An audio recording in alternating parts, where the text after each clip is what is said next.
Facebook. How are you? It's so nice to see you.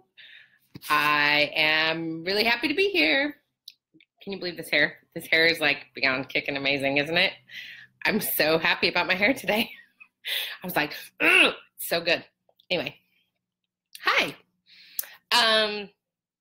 I am coming to you from the lovely and fabulous Laguna Beach, California, where we are happily ensconced in my mother's house, my mom and dad's house.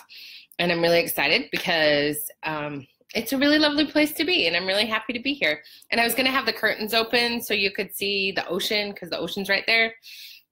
But it's blinding, and I thought you guys didn't really want to look at the blinding sunlight coming through the window, so I closed them. But over this shoulder, you can see this lovely portrait of me and my mother and my sister the year after my dad died. And that portrait is called The Three Wonderful Women. And I just really love that it's sitting over my shoulder today because it reminds me of that awesome moment. So, which was not so awesome in some ways, but I like how it captured me and my mom and my sister. So it always makes me smile to see it. Anyway, super happy for y'all to be here today. It is the last Fuck Shit Up Friday in the year of 2017. And I have been racking my brain trying to figure out what to talk to y'all about. And I had lots of moments over the last week to really sit and marinate in what I wanted to talk about. One of them was that I was listening to this kick-ass podcast on Pantsuit Politics on the 18th of December. And they were talking about how people are really getting caught up in people getting really angry when they are expressing their feelings and expressing what's going on and expressing how they feel about patriarchy and racism and homophobia and transphobia. And people are really struggling right now. And they talked about how men in particular are becoming really intimidated at this idea that we are speaking out and speaking out bigger than we ever have before. And one of the ways they said that it is really great to have the conversation is to start it with saying, I am sharing my experience and how it makes me feel. And that really resonated with me. And I don't know if you've ever listened to Pantsuit Politics. It's a great podcast. I totally recommend it if you have not. But anyway, it's a lovely podcast. And they talk a lot about, they've talked in that podcast on the 18th in particular about talking about how they have found that when they say, I'm sharing my experience and how it makes me feel, it has made people understand their differences of opinion because they're two podcasters that one's conservative, one's liberal. And anyway, I just liked how that was. And so that really resonated with me. And I thought, wouldn't that just really fuck some shit up if instead of like freaking out on people, we actually sat back and went, I'm sharing my experience and how it makes me feel. And then I realized that that's what I've been doing for the last couple months. So I'm sort of excited about that because it makes me feel sort of in tune with the universe. And then so my husband and I, Jim and I drove down from Oregon to California because our kids are on their visitation with their biological mother. And we're driving down and we decided to download a book, and Jim found the $4.99 mystery book on audiobooks. And it hasn't been so bad. But one of the lines in the book, this woman, I mean, it's dragging a bit. It's really way too long, but it's dragging a bit. But one of the things the woman says in the book is she was talking about her bedroom and she was talking about her house, and she was talking about how it's the place where passion is screaming organization and no one is making the bed. And so that really resonated with me because I was like, I just really love that her space is the place where passion is screaming organization and no one's making the bed. Like, I really like that line. And then I was thinking about how in my brain, I'm always screaming about passion and like tapping into your passion and fanning your flames and doing all this kick-ass shit. And, but no one's really like, everything is sort of scattered and chaotic. No one's making the bed in my head. And I'm always screaming all of these things to myself in my head about all of the things I want to do. And then I get like really tied down in sort of this old patriarchal bullshit tape in my head that says that I should be doing all these things. Like all the people who are writing letters to 2018 so they can manifest the shit out of all their big wild dreams. I've been sitting down trying to write that letter to myself for like, I don't know, 3 weeks or so. And I'm like, I just don't have it in me. And then I was thinking, well, I should be setting all my goals for 2018 and setting all these masterful, magical goals for 2018, because that's how I'm going to manifest all the magic. And then I was like, goals, bleh. And so I'm sitting here thinking, when she said this line in this book, which is a fiction novel, but that my head is the place where the passion happens, and my heart, and it's screaming, get organized, get organized. And then I'm thinking, passion doesn't want to be organized. Passion wants to just go.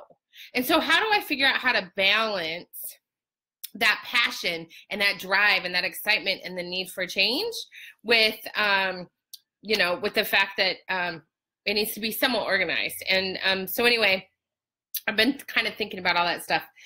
And then I was really thinking about, I was going to come on this Facebook Live today and talk about how military retirement is about to get a lot more complex because of the tax bill. And my husband is a veteran. And so I, of course, was going to come on and talk about how under the new plan, the new tax bill, they're totally messing with the military's retirement plan. And if any of you have ever known anyone in the military, you know that the retirement plan is kind of a big deal. And so I'm just going to bring it to your attention because I don't really want to harp on that today because I'm feeling really excited and happy right now.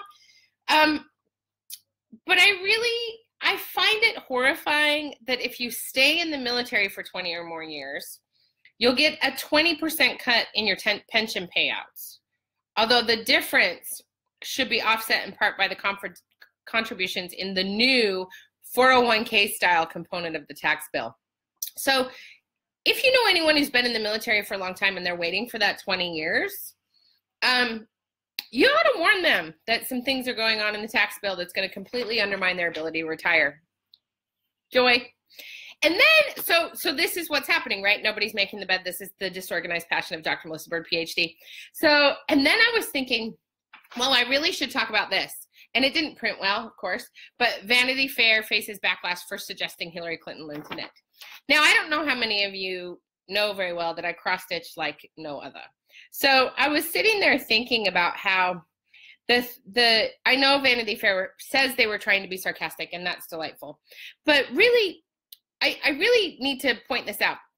I don't know if anybody noticed that last year what happened when we knit is we knitted like a bazillion pussy hats and then put them all on our heads and marched through the streets all over the world. So while you can say that Miss Hillary Clinton ought to go knit, just remember what happens when we get to stitching. Because people, we get to bitching. And then we get to getting. And so if you think that Miss Hillary Clinton sitting down and knitting is going to cause a problem for people, you are dead wrong. Because all of us that are stitching, I'm working on this piece right here, super Americana, super magical cross stitch right there. If you think for 1 minute that Hillary Clinton knitting is going to shut her up, what you need to understand about knitting and stitching is the act of doing that puts our minds in this place where the bed is getting made and the passion percolates and we're knitting and we're stitching and we're thinking. And the whole time we're doing that, we're coming up with plans and devising organization. And so if you think for 1 minute that Hillary Clinton sitting down and knitting or all the rest of us sitting down and knitting is going to stop us from our goddamn revolution, you are dead wrong. It doesn't work that way.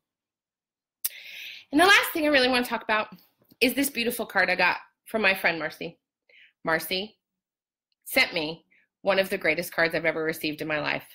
It says, deck the halls and smash the patriarchy. Yeah, that's what it says. That is kick-ass and amazing right there. Deck the halls, smash the patriarchy. So then I was thinking, like, the last thing I really want to talk about in my last Fuck Shit Up Friday is how am I going to fuck shit up today on Friday? So one of the things that I'm going to do is I'm really going to stop with the shitty list of shoulds. So all these emails I'm getting inundated with that are like, look over your past year and set your, I don't do resolutions, but I do resolutions, but I don't do resolutions, but I'm not doing resolutions. All the ones that are like, write a letter to yourself in 2018 and talk about all the millions and billions and trillions of things that you've done and how awesome you are, because that just feels super overwhelming. And I'm just going to set aside all the shisa and all the crap and all the things. And I'm going to remember that patriarchy manifests itself as a shitty list of shoulds in my head. And furthermore, I'm going to fuck shit up by remembering that patriarchy manifests itself in uncertainty within me. It manifests itself in a way that when I speak my truth, I get really, really nervous and I start to feel like I'm choking. And I start to remember that the patriarchy is telling me to be quiet. And the patriarchy is telling me to stop taking up space. And I'm going to remember today on Fuck Shit Up Friday that the way I'm going to fuck shit up is to not be quiet. And I'm going to think and I'm going to percolate. I'm going to tap into my passion and I'm going to kick some ass in 2018. Because here's the thing that I don't like about patriarchy. I don't like that it says to demur. I don't like that it says to be quiet. I don't like it says, hush, don't yell, smile, don't question, everything's fine. What I like is that the matriarchy is telling me to do fanning the flames trainings all over the country. And it's telling me to use my voice to speak out at a rally coming up on January 20th in my town of Corvallis, Oregon. And it's telling me to tell people more about this Marginalized No More training that I have online, because if you are a homebody and you don't like to be around people, you can still engage in the resistance without having to go out and run for office or march in a protest or do those things. There's so many different ways to resist and persist and insist.